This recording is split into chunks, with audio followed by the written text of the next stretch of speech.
শালা মাগি বাড়ি ভর্তি লোকের সামনে আমাকে অপমান করলো।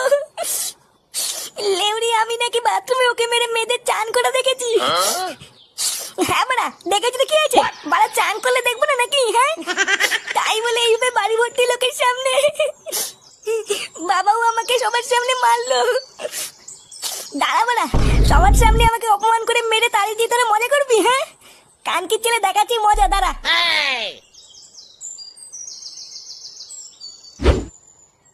বাবা চলুন কিছু খেয়ে নেবেন। না বৌমা, সারা গ্রামের লোকের সামনে এত অপমানিত হওয়ার পর আমার গলা দিয়ে আর খাবার নামবে না। ফাটাকে খাইয়ে তুমি খেয়ে নাও, যাও। নান্টু বাবু, রান্নাগুলো হেভি হয়েছে বুঝলেন। বহুদিন পর আজকে সেটা ভরে খেলাম।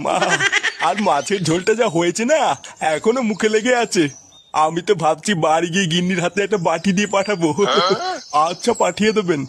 আচ্ছা নান্টু বাবু তাহলে আসি। আচ্ছা আবার আসবেন।